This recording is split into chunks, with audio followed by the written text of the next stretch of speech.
በስመ አብ ወወልድ ወመንፈስ ቅዱስ አሐዱ አምላክ አሜን። በጥር 18 ቀን የሚነበብ የሚጸለይ የሰማዕታት አለቃ የቅዱስ ጊዮርጊስ ገድሉ በጥቂቱ ይህ ነው። የሰማዕቱ የቅዱስ ጊዮርጊስ ረድኤትና በረከት በአገራችን በኢትዮጵያ በሕዝበ ክርስቲያኑ ሁሉ ላይ ለዘላለሙ አድሮ ይኑር አሜን። በዚህ ሰማዕት ላይ እግዚአብሔር ያደረገውን አስረዳችኋለሁ። የኢየሱስ ክርስቶስ ምስክር የቅዱስ ጊዮርጊስ በተጋድሎ የደረሰበትን ድካም አደንቃለሁ። ናላው በአፉ በአፍንጫው እስኪፈስ ድረስ በብረት መዶሻ ራሱን በቀጠቀጡት ጊዜ ስጋችን ይህን ያህል መከራ እንዴት ይታገሳል? መሬታዊስ ይህን ያህል መከራ ይሸከማልን? ወንድሞቻችን እስኪያስቡት፣ ስጋችን ደካማ ነው። የራሳችንስ መፍገምገም እንዴት ነው? ወዮ ሊያጠግበን ሊያስደስተን መጠጥ በጠጣን ጊዜ ራሳችንን ይታወካል። ዓይናችንም ውሃ እየፈሰሰ አንድ ጊዜስ እንኳን አቅንተን ማየት አንችልም። ከአካል ሁሉ በላይ የምትሆን የራስ ሕመም ጭንቅ ነውና አእምሮ ያለን የእኛን እስተውትና እንስሳት አራዊት ሁሉስ እንኳ ከመመታት ራሳቸውን ይጠብቃሉ። በኦሪት ዘልደት ከሁሉ ይልቅ ብልህ ናት ተብሎ እንደተነገረው ከሁሉ ብልህ የሆነችው እባብም ራሷን ከበትር ትጠብቃለች። በድንጋይም ንቃቃት በምድርም ቢሆን በእንጨትም መካከል ቢሆን ትደብቃለች። ከራስ የሚበልጥ አካል የለም። የአካል አንዱን ሁለቱን ሶስቱን ቢቆርጡት መዳን ይችላል። ራስን ግን ቢቆርጡት ወይም አጽንተው ቢመቱት መዳን አይችልም። ራስ የአካል ሰብሳቢ ነውና ክርስቶስ የቤተ ክርስቲያን ራስ ነው ብሎ ሐዋርያው ቅዱስ ጳውሎስ እንደተናገረ፣ ናላው በአፉና በአፍንጫው እስኪወጣ ድረስ ቅዱስ ጊዮርጊስ በብረት መዶሻ መመታቱን ባሰብኩ ጊዜ የራስ ሕመም ነገር ጭንቅ ሆኖብኝ አደነኳት። ለሕሊና የሚደንቅ የሚደም ለመናገር የሚያይቻል የቅዱሱ ንግሥት እንደምን ያለ ነው! ሲሰሙት የሰውነት ብርታትን የሚያሳጣ ሲያስቡትም ልቡናን የሚያደክም የቅዱስ ጊዮርጊስ ትዕግስት እንደምን ያለ ነው! ሰውም ራሱ ጤና ከሆነ ጤነኛ ነው። ጌታችን በወንጌል የሥጋህ መብራት ዓይንህ ነው፣ ዓይንህ ደህና በሆነ ጊዜ አካል ሁሉ ደህና ይሆናል። ዓይንህ በሽተኛ ቢሆን ሰውነት ሁሉ በሽተኛ ይሆናል እንዳለ ዓይን ራስ ይባላል። ከአፍ ከአፍንጫ በላይ ያሉት ሕዋሳት ሁሉ እነዚህ ሕዋሳት በመስማት በማየት በመናገር በማሽተት ለሰው የሕይወት በሮች ናቸው። ስለዚህ ራስ ይባላሉ። ዳዊት የጎልያድን ራስ ቆረጥኩ እንዳለ የማቴዎስ ወንጌልም የዮሐንስን ራስ ቆረጡት ይላል። ዓይን፣ አፍንጫ፣ ጆሮም ሰውነት ሁሉ ራስ ይባላል። ናላው እስኪፈስ በብረት መዶሻ መቀጥቀጥን የታገሰች የቅዱስ ጊዮርጊስ ራስ ብፅዕት ናት። በብረት መንኮራኩር የተቆራረጠች የቅዱስ ጊዮርጊስ ራስ ብፅዕት ናት። እርሷ የብርሃን አክሊል አግኝታለች። የአንጎል መፍሰስን የታገሰች የቅዱስ ጊዮርጊስ ራስ ቡርክት ናት። እርሷ የብርሃን ቀጸላ አገኘች። የሚያደክም ድብደባን የተቀበለች የቅዱስ ጊዮርጊስ ራስ ቡርክት ናት። የበደል ሸክም ያልከበዳትን የኃጢአት ጠጉር ያልበቀለባትን የቅዱስ ጊዮርጊስን ራስ ኑና አክብራት። ከከባድ ሸክም ሁሉ የኃጢአት ሸክም ይከብዳልና። ሲራክ ካላዋቂ ሰው ጋር ከምትኖር በሱም ድንቁርና ከምትያዝ ጨውንና የብረት ወገኖችን ብትሸከም ይሻላል እንዳለ ይህች የቅዱስ ጊዮርጊስ ራስ ካላዋቂዎች ጋር ነገርም ትርቃለች። በመናፍቃን ድንቁርናም አልተያዘችም። እጅግ የሚከፋ ከባድ ስህተታቸውንም አልተሸከመችም። ይህችን የተከበረች ራስ እጅግ አከብራታለሁ፣ እጅግም አደንቃታለሁ። የቅዱስ ጊዮርጊስ ራስ አናቷን የተመታችውን መመታትም ባሰብኩ ጊዜ እኔስ ብርቱ ራሴ እንደ ሰም ይቀልጣል፣ የራስ መዞርም ይመጣብኛል። ለሞት እንዳትደርስ የኃጢአት ሸክም ክብደትም እንዳያስጨንቃት ነፍሴን ሥጋዬንም አደራ ሰጥቻለሁ። አሜን። ለመናገር እጅግ በሚያስደነግጥ ልዩ ልዩ በሆነ ስቃይ 70 ነገሥታት ሲያሰቃዩት 7 ዓመት የታገሰው የቅዱስ ጊዮርጊስ የመከራው ጽናት ምን ይበዛ! የቅዱስ ጊዮርጊስ መከራውን ከማሰብ የተነሳም የሰውነቴ አናት ተቀጠቀጠ። ጉልበቴም ደከመ። ዱዲያኖስ እንዳዘዘ የብረት ጫማ እንዳሰራለት ቅዱስ ጊዮርጊስንም እንዳጫሙት ባሰብኩ ጊዜ ስሩ ተበጠሰ፣ ደሙ ፈሰሰ። መራመድ ቢያቅተው አጎንብሶ ሄደ። ያንን ሁሉ ከፈጸመ በኋላ ፈጣሪ በመስቀል እንደተሰቀለ እንደምን አላስብም አለ። ወንድሞች ሆይ ትንሽ እሾህ እግራችንን በወጋን ጊዜ ወይም በእግራችን ትንሽ ቁስል የወጣ እንደሆነ ወይም ያበጠ እንደሆነ እግርን ምን ያህል ያማታል? ከመኝታችንስ መነሳት አይቻለንም። ከቤትም ወጥተን ያለ ጫማ ስንሄድ ምድርን የረገጥን እንደሆነ መሬቱ ሲወጋን እንዴትስ እንድንታመም እወቁ። ኃያሉ ቅዱስ ጊዮርጊስ ግን በብረት ጫማ ተቸንክሮ አጎንብሶ ሄደ። ጻድቃን የሚሄዱባቸውን ኃጥአን የሚደክሙባቸውን የእግዚአብሔር መንገዶች ተከትለው የኃጢአትን መንገድ ያልሄዱትን የቅዱስ ጊዮርጊስን እግሮች አደንቃቸዋለሁ፣ አከብራቸዋለሁ። እግሮችን ወደ ሕግ መለስኩ ብሎ በመዝሙር እንደተናገረ የኢየሱስ ክርስቶስን ወንጌል በመስበክ የተመላለሱ እግሮች እንደምን ያሉ ናቸው! በእኔ ዘንድ እጅግ የሚያስደንቁ ሆነዋል። እግሮቼ በሞት ወጥመድ እንዳይያዙ ኃጢአት በመስራትም እንዳይሰነካከሉ በእነርሱም ማጸንባቸዋለሁ፣ እጅግም አደንቃለሁ። በቅዱስ ጊዮርጊስ ሆድ ላይ ታላቅ አምድ እንዳቆሙበት ባሰብኩም ጊዜ ሰውነቴ ይደክማል፣ አንጀቴም ይታወካል። እርሱም በማንሳት 4 ወንዶች የደከሙበትን ግዙፍ አምድ በሆኑ እንዴት ችሎ ተሸከመ። ቅዱስ ጊዮርጊስ ታገሰ፣ በሆዱ ላይም ተሸከመ። እኔስ አንጀቴ ይታወካል፣ ሕዋሳቶች የሚለያያሉ። የሰውነቱን መቆራረጥ የሕዋሳቶቹንም መለያየት በነደደ እሳትም ከጥልቅ ጉድጓድ መጣሉን ስሙ ይድራስ በሚባል ተራራ መዘራቱን ባሰብኩ ጊዜ መከራውን አደንቃለሁ። እኛ ጽፍራችንን ስንቆርጥ ራሳችንን ስንላጭ ምላጭ ትንሽ ያገኘን እንደሆነ እንድንታመም እወቁ። ለ10 ክፍል የተከፈለውን የቅዱስ ጊዮርጊስን ሕመም እንዴት አናደንቅም?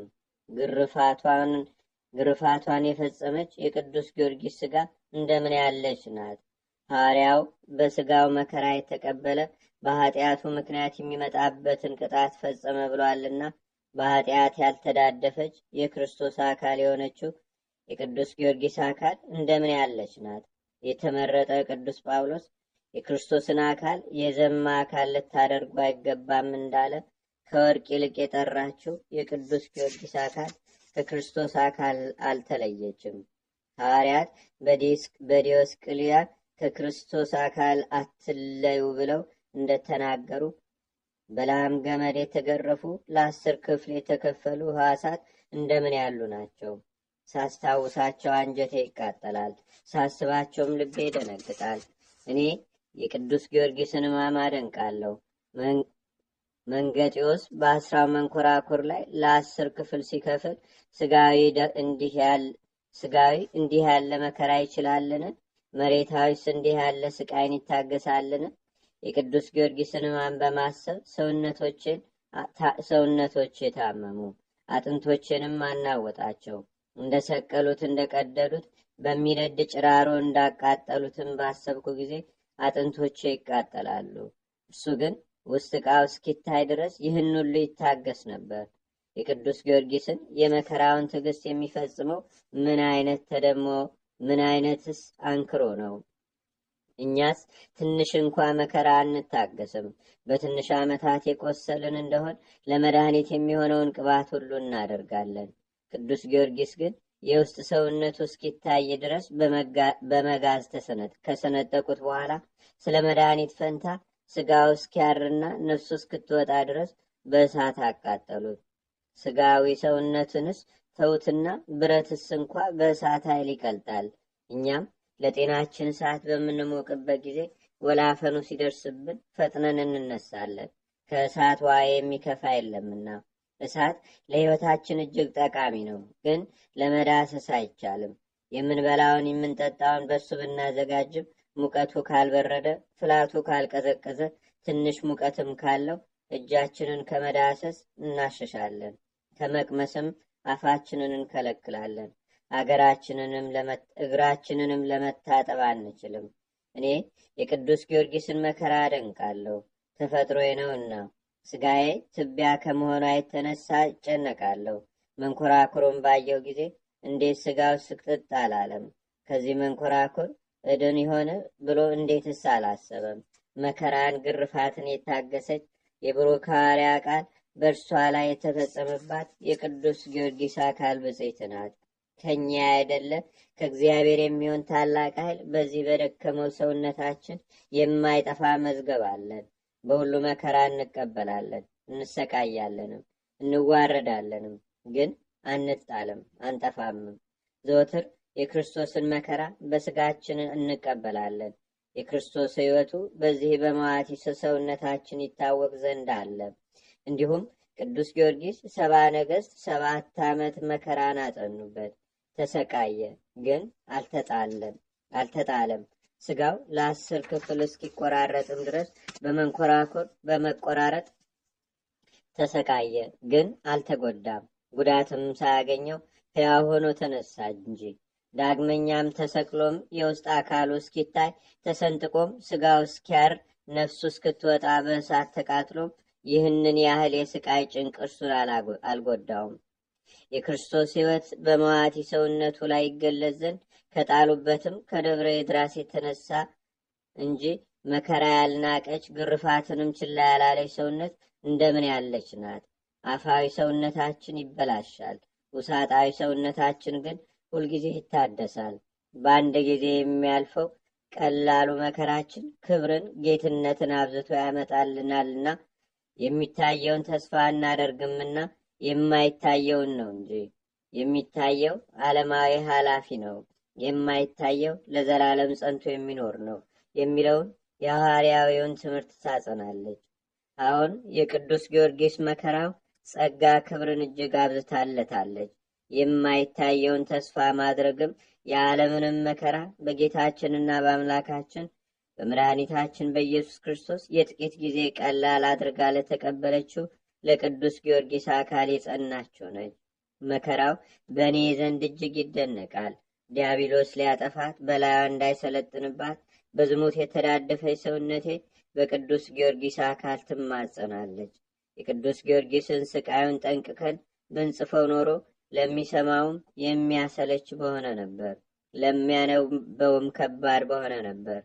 በዕለተ ሞቱ በሚነበበው በገድሉ መጽሐፍም ከተጻፈው ይልቅ መከራው ሕማሙ ይበዛልና 70 ነገሥት በልዩ ልዩ መከራ 7 ዓመት ሲያሰቃዩት ተስፋውንም አልቆረጠም፣ መከራውንም ቸል አላለም። የቅዱስ ጊዮርጊስ መከራው እጅግ ይደንቃል። ነገር ግን የቤተ ክርስቲያን መምህራን እንደነገሩን ዛሬ ጥር 18 ቀን ስጋውን ከአጥንቱ ጋር ያቃጠሉበት ቀን እንደሆነች በጥንቃቄ ተጽፎ ባገኘን ጊዜ የሰማዕታት አለቃ የቅዱስ ጊዮርጊስ አጽም መቃጠሉን ልናስታውሳችሁ አስደናቂ ሕማሙንም በጥቂቱ ጻፍንላችሁ። የሰማዕታት አለቃ የቅዱስ ጊዮርጊስ ረድኤትና በረከት አማላጅነቱም በአገራችን በኢትዮጵያ በሕዝበ ክርስቲያኑ ሁሉ ላይ ለዘላለሙ አድሮ ይኑር፣ አሜን። አቤቱ ጌታችንና አምላካችን ሆይ ከብልጽግናቸው ብዛት የተነሳ ብዙ መባ ካገቡት ይልቅ የድሃይቱን አነስተኛ መባ እንደተቀበልክ አሁንም ለሁል ጊዜ የሚያገለግሉ ኃይላት መላእክትን እያሳሰብን በችግራችን ጊዜ የምናቀርብልን ምስጋና ተቀበል። ቅዱሳን ነቢያት፣ የወንጌል ሰባኪያን ሐዋርያት፣ ሰማዕታትና ጻድቃን ትጉሃን መላእክትና ፍጹማን ደናግል እንዲሁም ደጋጎች መነኮሳት ሆይ ልጅ አዋቂ ሳይለይ የምንሰበሰብባትን ይህችን የጉባኤ ቦታ ባርኩ።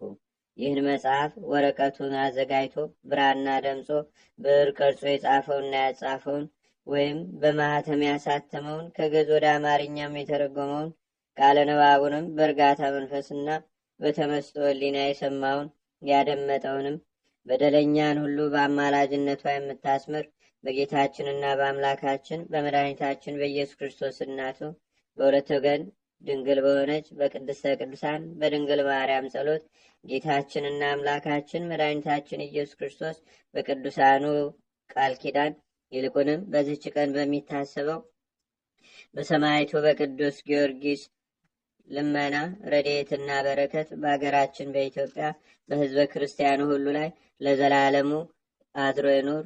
በቸርነቱ ይቅር ይበለን። አሜን። አቡነ ዘበሰማያት